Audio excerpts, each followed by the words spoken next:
Dito nga guys, sinubukan nating maging cooker. Ang lulutuin nga pala natin ay atay ng baboy. Atin na ngang umpisahan na ito ay gayatin. At sa puntong ito nga guys ay ako'y natatawa dahil sa kutsilyo namin ay napakapurol na. Dahil huli kong tanda nung nakarang taong ko pa nung huli itong nahasa. Pero okay lang yan kasi ito ay matatapos din. At sa oras na to ang aking pagturusa ay natapos na. Dito nga ay tapos na ang aking ginaya. Atin ang simulan ang ating lulutuing binabalak. Painit na nga ako ng tubig para sa sahog nating kanton. Matapos ko ngang ilagay lahat at naluto na ito, isunod naman natin ang itlog na ating lalagain. Pinaglagaan tubig na nga lang din ang ating ginamit. Maiba ako guys, matagal ko na nga palang gustong maging vlogger.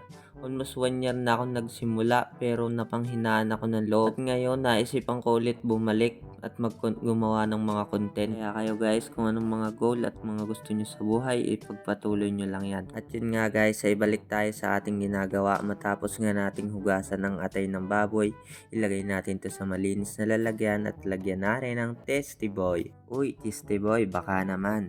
At imikos-mikos nga natin to saglit bago natin prituhin sa napakainit na mantika.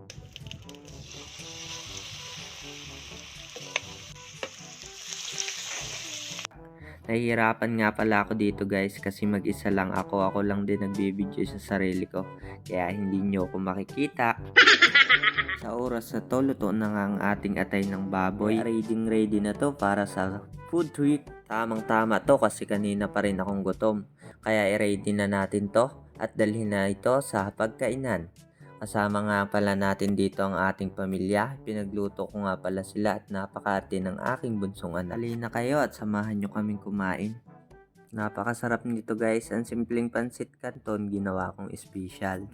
Pwede pala yun. Sobrang nakakatuwa talaga guys. Lalo na pag ikaw ang nagluto ng sarili nyong kakainin. Oo nga pala, paki-comment naman kung hanggang saan nakarating ang first video namin. Malaking bagay na rin para sa amin kung mai-follow nyo at mai-share ang aming video.